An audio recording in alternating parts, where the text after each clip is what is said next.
Hello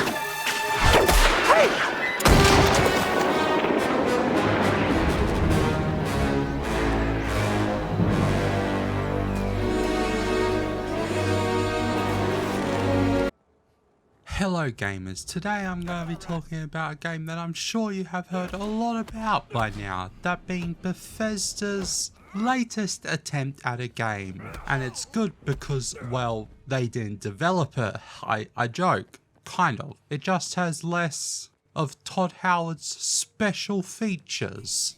Less, however, not zero, that game being Indiana Jones and the Great Circle, a game a lot of people, including me, did not expect to be as good as it is. And I'm very happy I was wrong.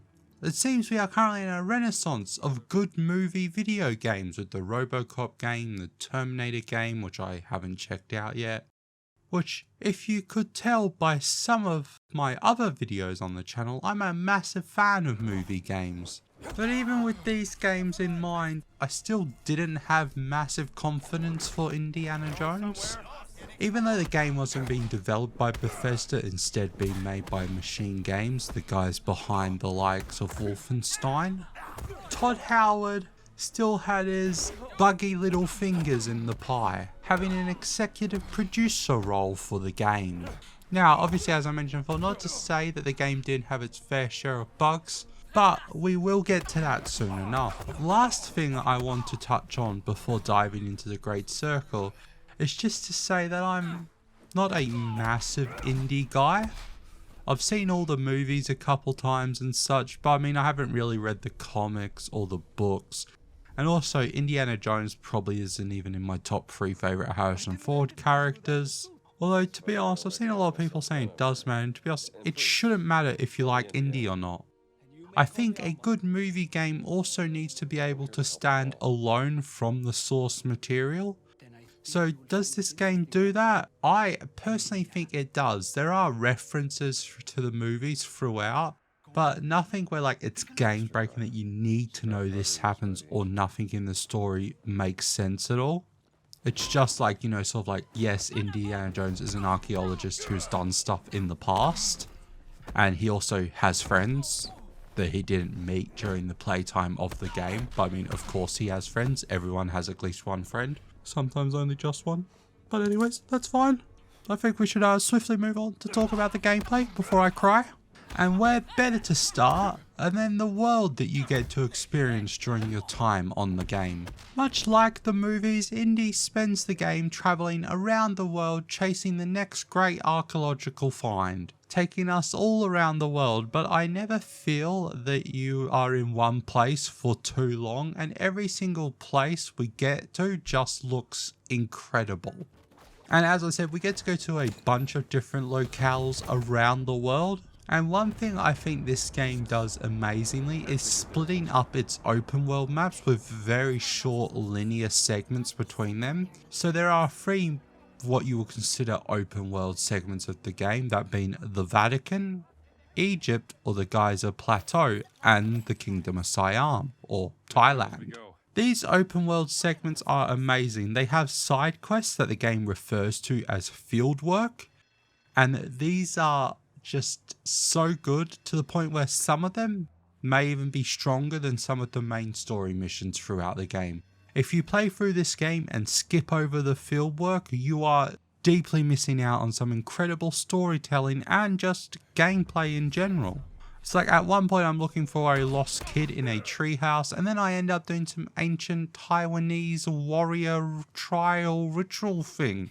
And due to the fieldwork's high quality of execution, it can also be hard to tell that you have wandered into a side mission.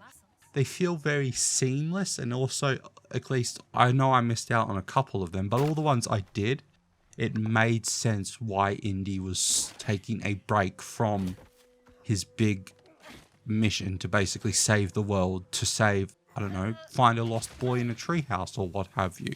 And also the fact that the side missions are such high quality and not just tail quests, it really helps pull this game away and make it feel a lot less like it was made by Ubisoft, which is always good. Never ever ever miss out on an opportunity to hate on Ubisoft, I do. Hell, at this point I think I've already uploaded a whole video talking about the downfall of Ubisoft currently, so if you want to watch that video, it'll be on the screen or it'll be somewhere. Go watch it. So I also wanted to talk about the game's upgrade system, so you can improve a bunch of indies' talents, but in order to get these upgrades, you need to first find a little book in the world. A bunch of little books. And I don't know why, but I like this feature a lot more than the way traditional games do of just here's your skill tree, earn XP or points or money and buy skill. It's like the fact that Indy needs to read the books he finds to learn the skills, I just think it's pretty good. Instead of just magically knowing how to increase your health points, you can read a book and learn how. Of course it still costs you money, but of course it does. Also, now that I think about it, I don't think in real life we can just read a book and increase our HP. I guess you can, it depends on what you consider your health points or your HP or your health, I guess. Anyways, moving on, it's only fair and right to also talk about saying I think this game does absolutely terribly. And unfortunately, it's a kind of game ruining experience for me at least. And that is the problem that seems to plague all modern AAA games these years. That is the dog awful, absolutely trash AI. One of the main ways to traverse the world is in stealth, and I swear half of the enemies are both blind and deaf and also don't get paid enough to even look at you. You can walk right by most of them and they don't even notice you. And then when they do, even the guys with the guns will just run at you and get right up in front of you before shooting their gun. And whenever you're on a mission with Gina, who is Indy's sort of female sidekick throughout the game, the bad guys just can't spot her at all, no matter where she is. Like, I get that to a degree.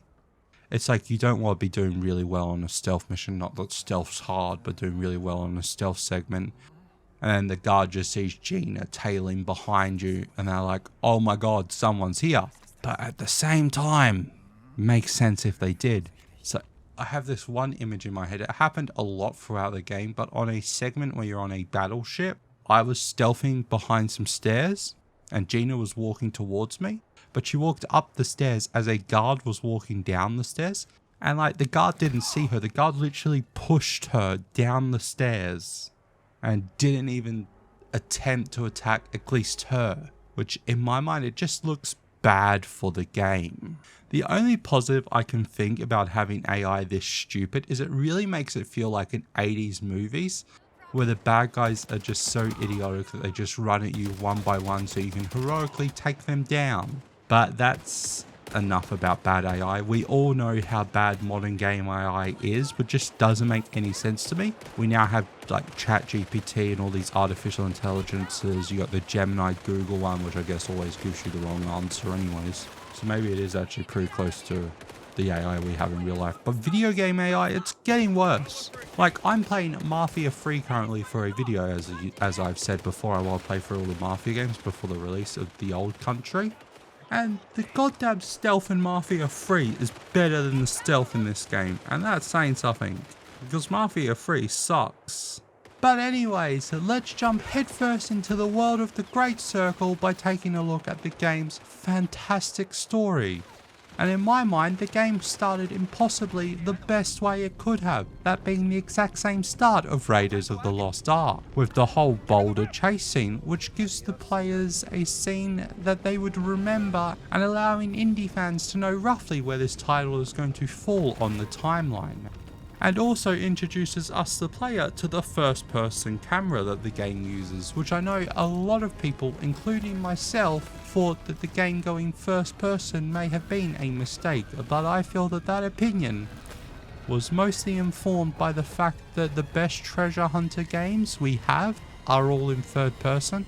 Like, for example, and what I feel this game would have been compared to massively if it was third person, your Uncharted's and your Tomb Raiders, but I feel the first person was perfect for Indiana Jones. It's like I'm sure most of us have already seen almost every angle we could possibly see of Indy, apart from his own eyes. The only main downside of first person for me is the fact that when you go into sneaky boy mode, he does this weird arm swing that was kind of just off-putting. It just made him look goofy. But anyways, onwards, it turns out the plane of the opening of Raiders is just a dream Indy was having of one of his past journeys, as he is awoken in his office at the university where he was drinking with his close friend Dr. Brody. Being awakened from a crashing sound, leaving Marcus on the couch passed out as Indy goes to investigate, finding a smashed window and a trail of trash stuffed to a room where they store some of Indy's finds, where a kneeling man speaking Latin talking to himself. As Indy confronts the man, he stands up. As it turns out, the man is built different, quite literally being a giant from a foregone species. The giant, who was named Locust, making quick work of Indy. After that, Indy is awoken in the morning as they find out the giant stole a cat statue that Indy stole whilst on a dig in Siwa.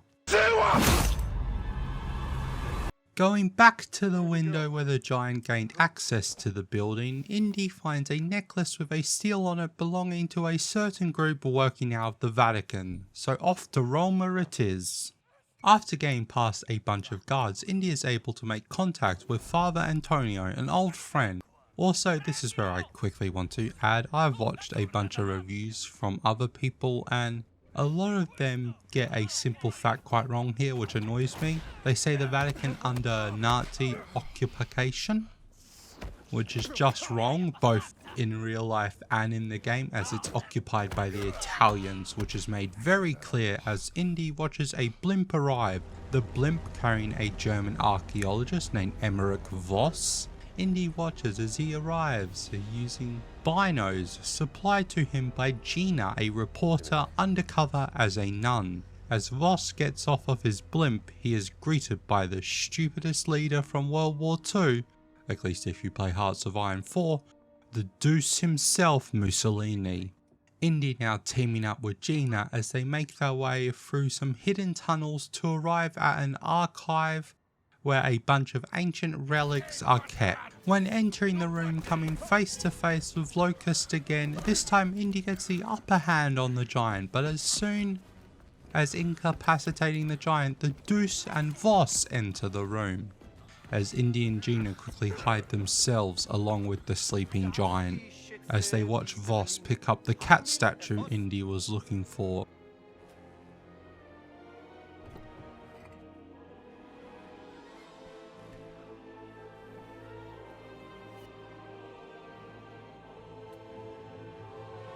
I threw it on the ground, Smashing it into many pieces, revealing an odd-shaped stone inside of it, which Voss places into a briefcase with a bunch of other oddly shaped stones.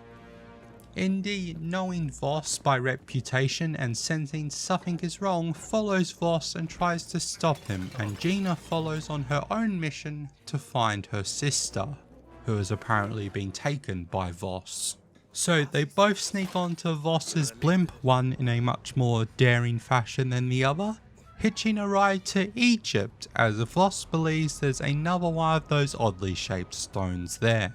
Arriving at the absolutely stunning and beautiful Giza Plateau, Voss and Indy are now on a race to find the next stone. Using ancient maps written in Adamantic, I believe is how you say it, probably not, one of the oldest spoken languages spoken by the giants. Using Gina's sister Lauren's work to decode the language, which Indy and Gina were able to steal her diary, however unable to find information on Laura's location herself. Using the diary, Indy is able to gain access to a large chamber right under the pyramid of Khafre. Khafre's pyramid? I hope I'm saying that right. It's not Khufu, it's his son. The one that looks bigger but isn't bigger. In front of the Sphinx. You know the one. The one that kind of still has a top. Anyways, that's enough about that. Where after finding the chamber and gaining access, Indy comes face to face with another giant in the dark. Indy is able to defeat the giant after a long battle, and able to collect the relic and destroy it to gain the next oddly shaped stone for himself. However, much like in Raiders, the relic is booby-trapped, flooding the chamber with sand. Luckily, Indy is able to get out of there in time, unluckily getting buried from his neck down right out front of the pyramid, where it just so happens that Voss and his men were driving by, taking the stone from Indy and leaving him in the sand. However, Voss does that classic villain thing and lets slip where they are off to next, that being the Himalayas for the next stone, where Indy is off to right after Gina and her friends save him from some scorpions.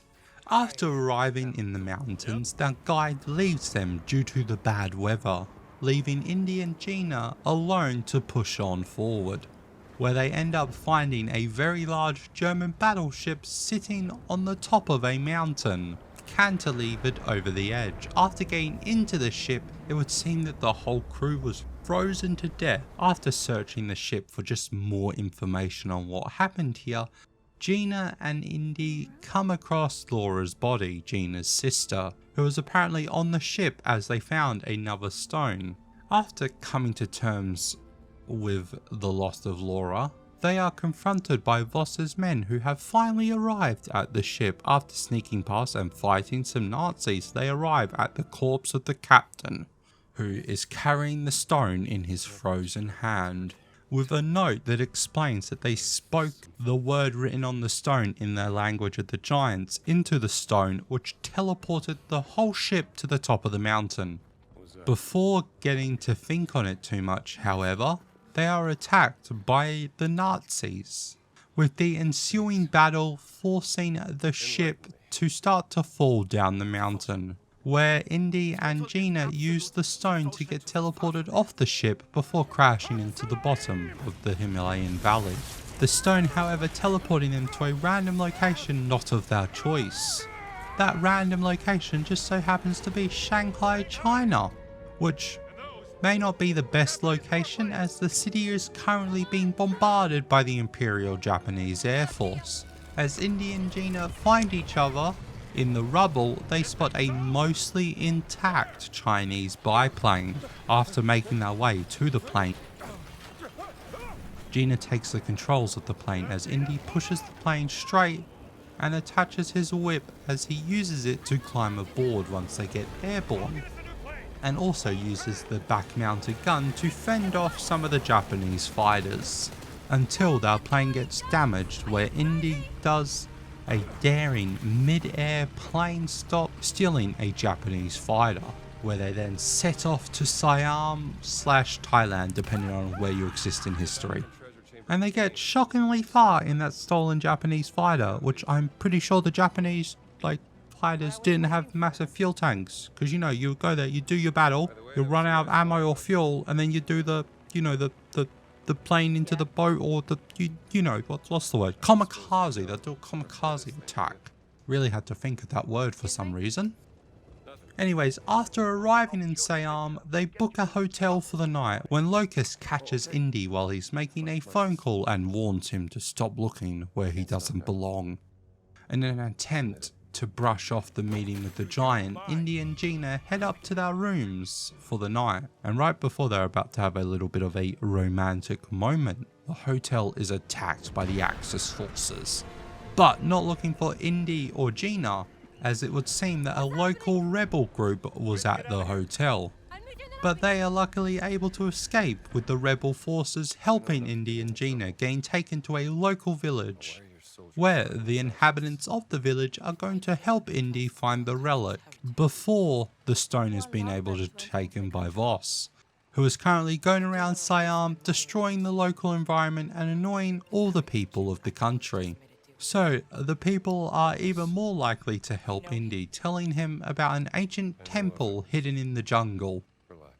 Now, from here on out, I'm going to rush through the rest of the story because, as you will be able to tell, because there's currently gameplay from Geyser in the screen, I lost all my footage from this point onwards. So a little bit of a speedrun time here. Indy finds the temple, which is guarded by massive snakes, and we all know how Indy feels about snakes. But But after getting through that and playing a little bit of a chess game that the ancient giants would have played, Indy is able to find a map leading to the idol, getting the local villagers to help translate it, leading him to the final stone, which he gets with the help of the village and Locust, the giant who now sees Indy as a lesser evil than Voss. However, after exiting the temple, Voss is there waiting for them and ends up kidnapping Gina and getting the extra stones, apart from one that Indy had on him. Locust and Indy then go to Iraq to get Gina back. Locust gain a bunch of fellow giants together to stop Voss in a massive all-out attack on the Nazis' very own Ark of the Covenant to bolster his reputation. Also to use because he's a Nazi and it has magical powers. And if you don't know, Nazis were very interested in the occult and ancient history and weapons of ancient history that maybe most likely did not exist. But anyways, they gain access to the Ark just before Voss captures them again along with Locust and reveals his master plan. As it turns out, with the power of all the stones, Voss is able to get the Ark to teleport wherever he likes in the world, having control if you have all the stones, helping him spread the message of the fatherland. But after a fight, Gina, Indy and Locust are able to gain control of the Ark, killing Voss in the process. Locust then demanding that they get off the Ark as he teleports it seemingly somewhere where no one will ever find it again. If I had to guess, I'll put that bitch up on the moon, maybe in the Mariana Trench, but I mean, it's a boat, it might slowly float. I don't know how teleportation with magic god rocks works. I didn't even know the Ark could teleport. It was just a big boat that Robin Williams made. I don't know. But anyways, that is the end of The Great Circle. And it's a pretty good story. I don't think the story is anything incredible. I do believe it fits perfectly into what I would expect an indie story to be. Also, the fieldwork, the maps, the world, the gameplay is all mostly incredible. I heard a lot of people saying that this could be the game of the year for 2024, which I would agree with full-heartedly if it wasn't for the absolutely brain-dead stupid AI in the game. But that's all I have to say on that. The AI might need some improvement. It does need some improvement, but if you like it, you like what you like. Also, if you like this video, leave a like and do all that other stuff. You know what stuff to do. Do it now. I'll wait.